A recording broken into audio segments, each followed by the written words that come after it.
all Canadian families, we are on the Titanic. The iceberg hasn't hit yet, so we're not sinking. If we don't shift course, that iceberg is coming for us. I'm not planning on leaving. I'm fighting. We want to make this country incredibly great. We begin to see that it really isn't about diversity. It is about punishing the people who perform beyond the mean. For people who don't care, where do you see Canada going? Oh, it's catastrophic. It is that bad. What is the carbon tax doing to lower carbon emissions? Exactly. I love this country. I was born in this country. I believe in what this country stands for. I believe in its people. I believe as a place opportunity for all to come and live, but the path that we're on is not working. And we are not going to be what we're supposed to be if we continue along this path. Yeah.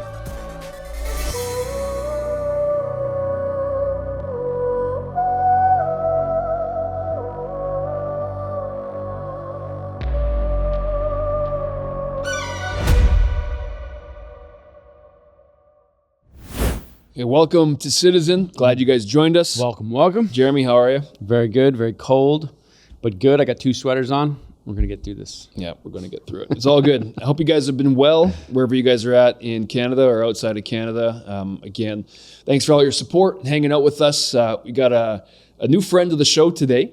His name's Mr. Kirk Lubimov. Kirk, welcome. How are you, man? Good. How are you guys? Welcome. Very good. We're doing good.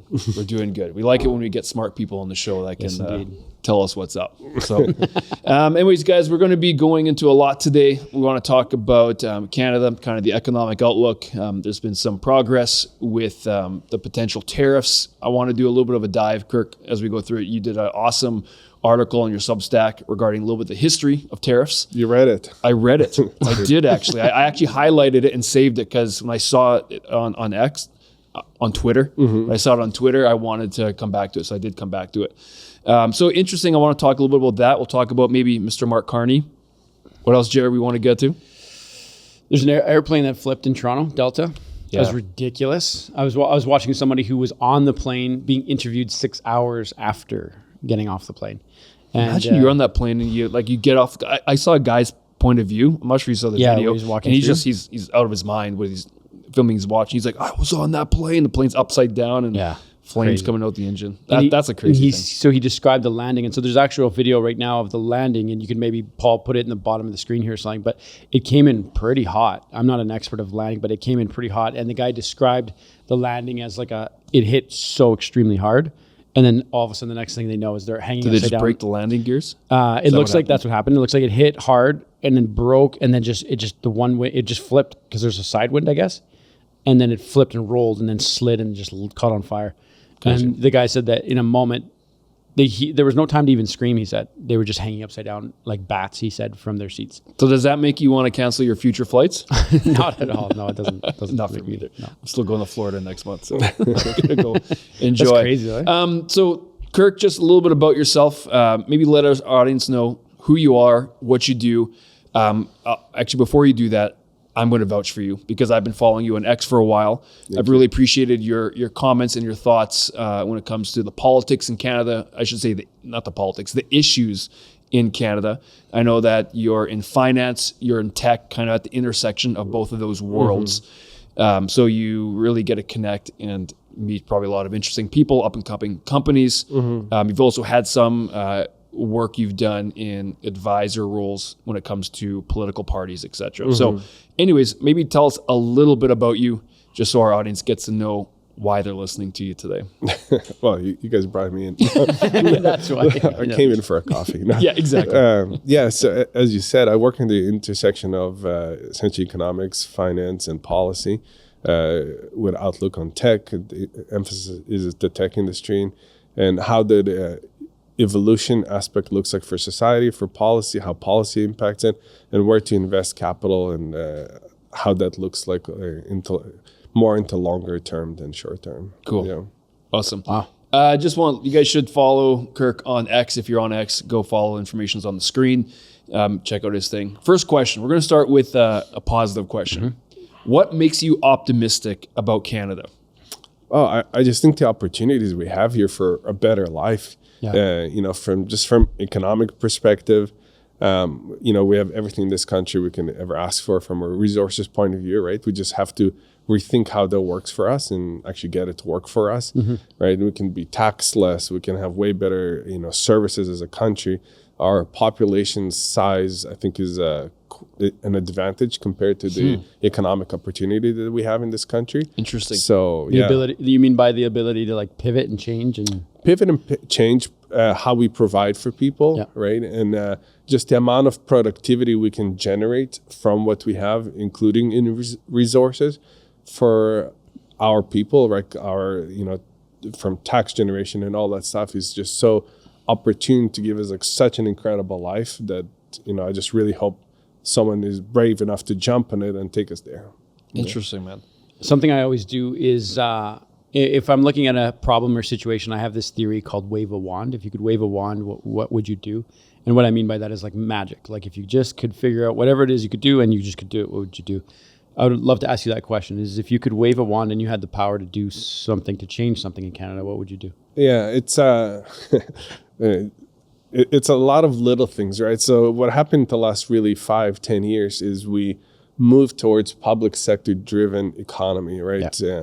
We've generated ratio-wise most of our jobs within that are dependent on public sector output, right? So printing money, recruiting in that industry, and we moved away from generating private sector growth. So we need to change that, right? Because whenever we in the last 10 years, even in Canada, we haven't hired enough private sector people to pay for the public sector growth that we had, right? So that means just naturally we're going to have deficits for a long time, right? So we need to change that equation, right? We became dependent on real estate, which is essentially 20% of our economy, rather than developing things that are better for us, right?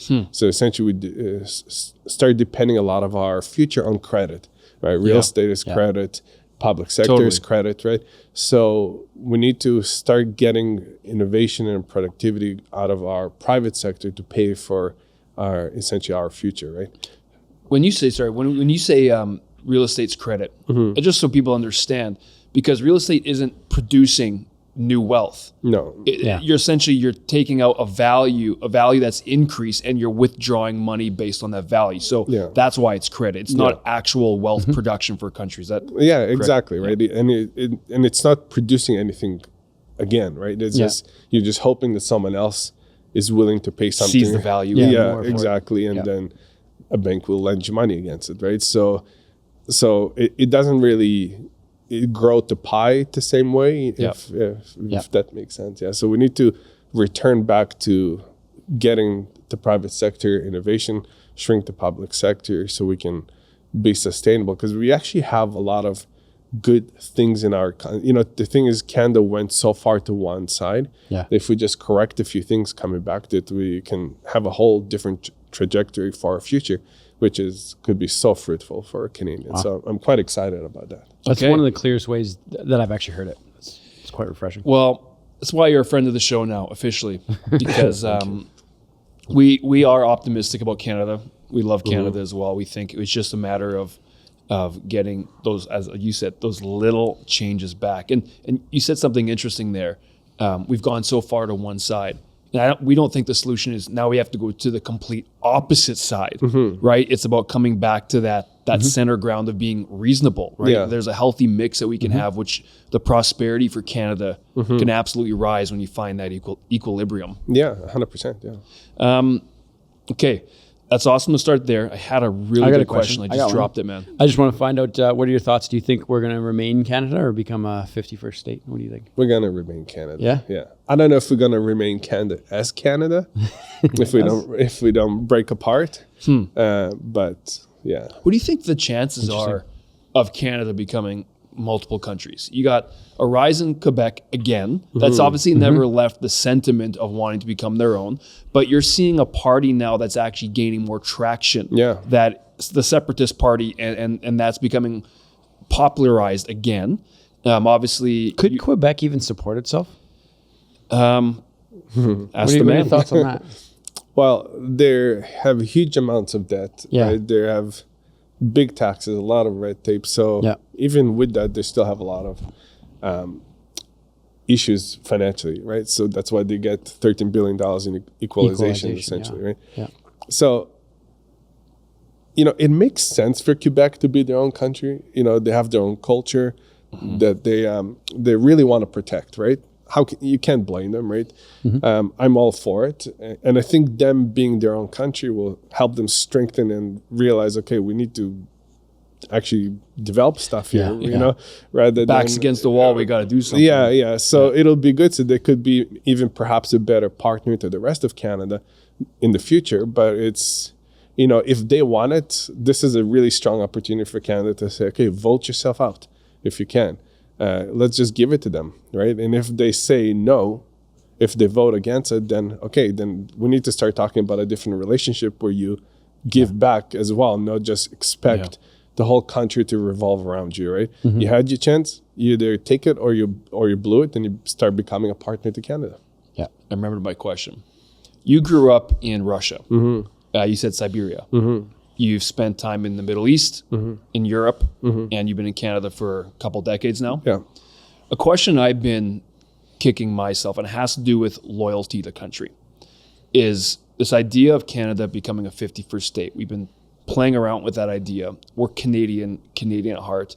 I do think a lot of Canadians don't know what it means to be Canadian. Yeah, I agree. Whereas other countries that patriotic stance is stronger, and there's different degrees of that.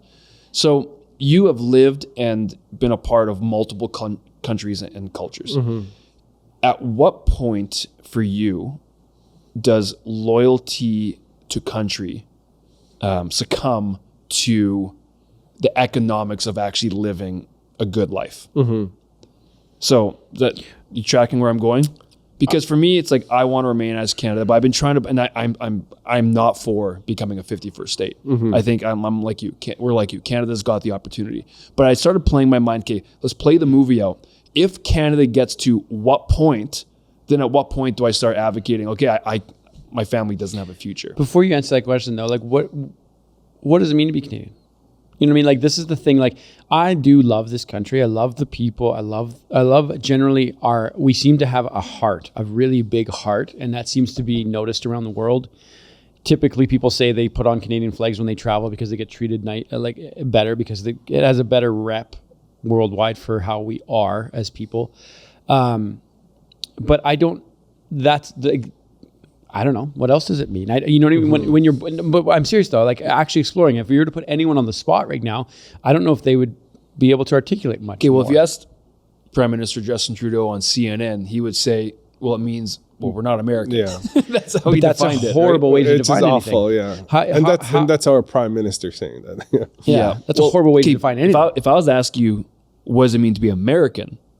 People could probably define it by liberty, by freedom, right? The history is tied of separating in 1770s away from British rule and becoming our own, forging our own path. They have that whole, there's different parts of that. And Americans probably can define it right down to, I'm from Boston, I'm from the Bronx, I'm from, all those things, right? Where in Canada, we don't do that. We don't really have that, I'm from Surrey. It's like, man, yeah, exactly. What are you picking on Surrey for, man? Well, totally. I'm from Brampton, yeah. Like even like for example, we're both from Winnipeg. One of the biggest things we say from Winnipeg is that we're used to the cold, and so Canadians are like, we identify with the cold more than we do loyalty to a flag. You know what I mean? Canada's known for that more than anything else that I hear. And so that's what I mean is I'm not saying in spite of this, then let's just become American. Not at all. I'm just saying, when I went down to Montana, we went down there to a camp that we went to. I was driving around there and I just saw flags everywhere, and I saw loyalty, and I saw people who were proud to be American. And I went home and I was like, I want to put a Canada flag somewhere. Like I felt that urge being like, I want to be proud of it. I saw their patriotism everywhere, and I was like, why do we not have any of that here? I just was kind of annoyed with what seems to be like a bit of a softness to a great country. It annoyed me. Yeah, fair enough. I think, there's this, I quote Conrad Black a lot with this, familiar with Conrad Black? He uses one statement that we get the government that we deserve. So And he has a Well, book. a government is a reflection of the people. Exactly. And he wrote a book, which actually maybe I should read. Yeah, we should. A couple years ago, I read it. Totally We we should should. read it again. It's called the Canadian Manifesto. And I think he dives pretty heavily. No, I read it. He dives heavily into the history of Canada and our story. And there is amazing stories of what made Canada and the history of us back into the 1600s. And you have the connections of U.S. becoming and Canada actually rejecting. Like if you remember in the 1770s, you had the founding fathers of America invite Canada to become a part of what they're building, and Canada rejected that. And for whatever reasons, it's a really interesting history. And I think we have done a very poor job at Communicating. defining and asking people what does it mean to be Canadian. Well, that's a beautiful way to put it, because for my children, for example, we're all dads. When I have an opportunity to speak the culture of my home to my children, I do it. I communicate it. If my son acts outside of that culture, I go, Ellis, that's not who you are. We're not the type of people who treat anyone that way. What are you doing? We treat with love, respect. Come on. And I correct it and I communicate it, and he knows. So that if someone says, what's your family culture like? He'll be like, we treat people with love and respect, and he'll verbalize it. That's exactly as you're saying. Even going through school, growing up in this country, I do love this country. I love it. I have nothing to verbalize. I have no history to communicate. I have nothing to share. And we've lived here our whole lives, and it doesn't come off my tongue, which is, it's a failure of country and education, I feel like. Yeah, there's, if you look at, you brought up where I lived before, Canada doesn't have a national song, right? There's no folk music here, talking about the spirit of the people, blah, blah, blah. Yeah. There is no national dress. There is no essentially national holidays except that mean something historically, except To Canada. a few things. So whereas all the other countries outside North America have those, right? So the deep cultural current connection is there for history, right? Yeah. To history, where we don't have that here. So I think that That's a good point. is such a differentiating aspect of what we have here in our society compared to other countries that have a lot of that. I went to, we were in Florida once for Independence Day, July 4th. And we were staying, we rented a cabin on the beach. It was beautiful. It's beautiful. And I was in shock for how many people had fireworks. I'd never been in the States for Independence Day. And it didn't matter where you looked. There, at once it got to like 10:30, 11 o'clock, the sun was down, fireworks everywhere. All the beach, the entire beach, all the way down. I'm like, who are these people? I was like, everybody was celebrating their country on Independence Day. Whereas Canada, it's like, want to go to find a carnival? Fireworks? I don't really care. No, like there's just not that. And they keep trying to find excuses why not to cancel it. celebrate. Yeah, which is it makes no sense, right? And then they talk about national identity, right? Yeah. It's but I just want to touch on something you brought up there in your original question. What will, if you get there, like, how bad these things have to be before, Yes. Yep. But why does it have to get there? Yes. Right. Yeah. So the question is, and it comes back to national pride, is like, why do Canadians let it even get to that point?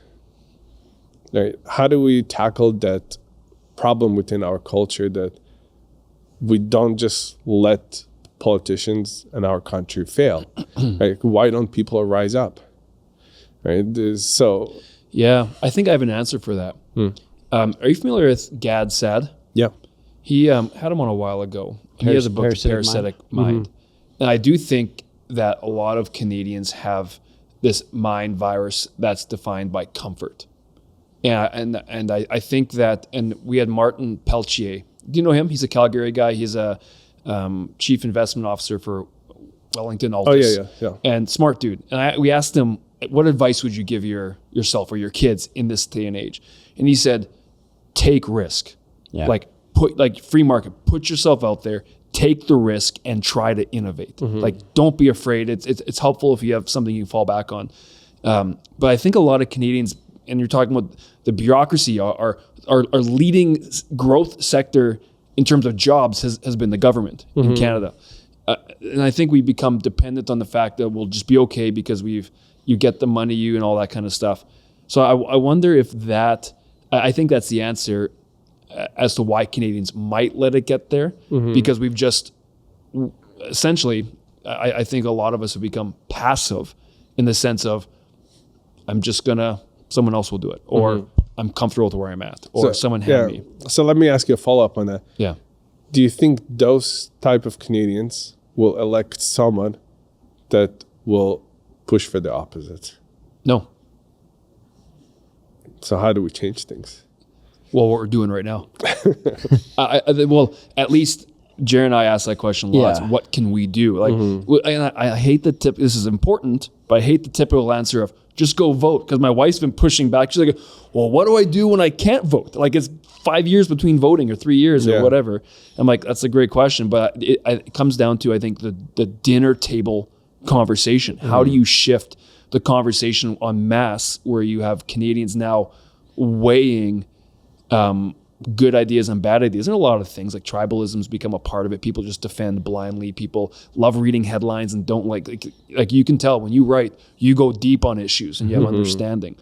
I don't know. I just think there's a passivity that's encroached on a lot of people. Like, we're all in our mid to late 30s, right? That's something that, like, I was raised, I can't stand that type of stuff. It's like, no, we got to progress forward. What's the new frontier? How do we reject this kind of stuff? And if we can get that attitude back, well, I think watch out, world, if we can. Yeah. It probably has to change through our education system, right? How we bring up kids, right?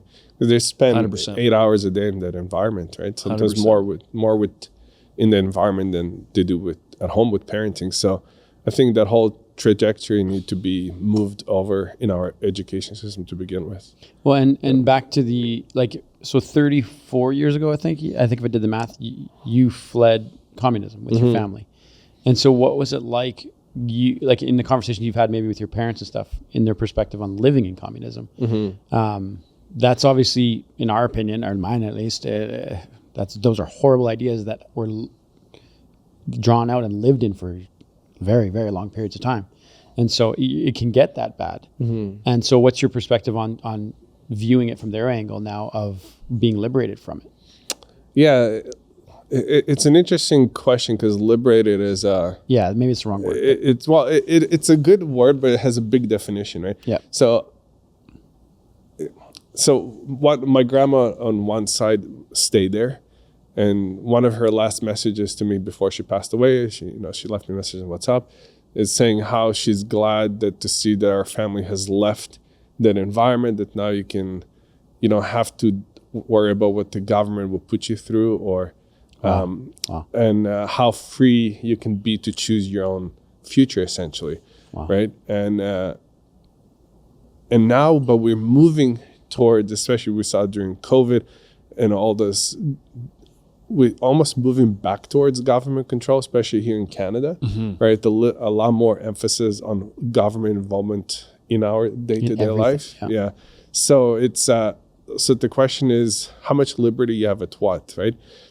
In general, right? For example, if we don't have an economic opportunity at a certain industry because of government policy, is it really liberty, or are you getting pushed towards one side as a byproduct of that, right? So the question of liberty is, do you have really true liberty at picking anything and trying to succeed in it, or you have a liberty at picking what they say you're allowed to pick? The current policy encourages, right? Yeah. So so there is, the invisible government hand is always visible, right? It's just, how do we perceive true liberty? And that's the thing. When we had the privilege of sitting down and talking with Conrad Black, and that was one of the things I walked away with, was he's a historian, and he's constantly looking through the lens of history. And so after leaving the dinner with him, I just went, I want to pick up a history book and read it, because it just is overflowing out of him about lessons learned from the past. And that's something I think, especially when you talk with anyone, actually anyone that I think that's in their 20s and lower has no concept of any history, any detail, or the repercussions to those types of decisions. I am optimistic, though. I do think the pendulum is starting to swing in that. Like, I think it's at the early stages, because you asked or we were just mentioning earlier about what's it going to take. I do feel like there is a little bit of a shift. I'm not sure if that's the Trump effect or that's just people are hitting their breaking point because their wallets are being affected. Yeah. But anyways, you are so kind with us to give us time. I know you got to roll right away. I want to ask you a quick question as you leave. What? Okay, so we're going to slightly change direction. When it comes to the outlook of Canada, we talked about. Jeremy said, if you could wave a wand, is it enough to have a new government in, or do you think we, as a Canadian people, our mindset has to shift? Well, I think the new government is going to have to change people's minds to shift their minds. The next government has to do, you mentioned before, but governments has essentially 4 years to do huge changes. Yeah. Which is, or some changes, or at least you hope they'll do huge changes. Yeah. Right. So the problem is with the way it's been going, to the government infrastructure underneath, the new government or the next government does not change. Right. So essentially we have the same bureaucrats working for decades, doing exact same thing in governments, right? Yeah. So the whole infrastructure government doesn't change, it's just the top policies that do, right? So the next government's job is to really swing the pendulum to the other side, right? What Trump is doing is essentially, it's his last term, right? Yep. So he has 4 years to do massive, drastic changes to the country. And we're essentially in the same boat. Right. Yeah. We are running $62 billion deficits. Our interest costs is going to be almost $100 billion, which are more than our health transfer costs or anything else. Right. So we're going down a financial path that it's really hard to climb out of. Right. And for Canadians, why would you want to be wasting that money on paying bankers for bonds rather than having that money for your own services? Totally. Right. Everyone wants better services, and yet you're not willing to do anything different to get them. Exactly. Right? It's the definition of insanity. Yeah. Right. Yeah. So the next government has to really act and not act like a politician. Right. They can't act like a typical government. They really have to take the hammer to the government, because they have to essentially restructure our whole economy. Right. We need to turn from being credit and public sector driven and swing the pendulum to the other side, and that aspect of getting the private sector to be confident again, generate confidence in our sector and private sectors, and try to rebuild it, right? Because essentially our future is going to be dependent on that. And not care about being popular. And not care about popular, right? Because the thing is, one of the things that the next government has to do, it has to do it fast, because you're going to have pain coming through an economic cycle, right? 100%. So it's short term for long term. Exactly. So they need to see that through, so they can, if they want to get reelected again, so people can see that success on the other side of it, so they can get reelected as well. Because the issue is for Canada, for the next government, is not just have 4 years, but have another 4 years to try to change things. Yeah. With my last question, last one. It seems like there's a resurgence in the Liberal Party with which I think is an eventuality of Carney taking on the leadership. Is that enough to sway voters in Mr. Jagmeet Singh to support, to have a minority, or do you think Conservatives are still looks like a shoo-in, if there is an election even called? Yeah, it'll be called at some point. But for Jagmeet, I'll start with him. He's done such a things trying to cash in secure his pension, rather than call an election when his party was hot. Yeah. He was riding hot in the second half of last year, right? So he should have grabbed it, and he didn't for his pension, right? Now the problem is with the new leader, Mark Carney, his party are going to lose votes to the Liberal Party, right? Because there's not a lot of point voting NDP, right? Oh. So unless you're really crazy, essentially, right? Yeah. And Carney is trying to move. I think Carney is going to give the Conservatives a lot of trouble. Carney is going to try to move the party towards the center. He has no choice. Yeah. And he already said that, right? Well, he's not stupid. He's not stupid, right? He's ideologically driven. Yep. That doesn't mean he's stupid. Totally. Right? Yeah. So we need to just come to terms with that, right? I don't really care what shoes he wears. I don't really care that he's successful. We should celebrate that as Conservatives, right? That's part of our thing. It's not a bad thing. It's the ideas that he's going for. And we know he's going to try to bring the party towards the center. He mentioned it many times. He's going to try to be more financially balanced. He mentioned that. He keeps saying that he's going to cut middle class taxes. He's going to try to build infrastructure, right? However that looks like to him, right? And he probably might throw money at it. It seems like he's okay with going to deficit a little bit more to generate that, which I think the Conservatives should as well, actually. We just need to invest it in the right stuff and cut the government lower. So we can have the bandwidth in potential savings. So I think he's going to put a really strong ideas forward that will give Conservatives a lot of trouble.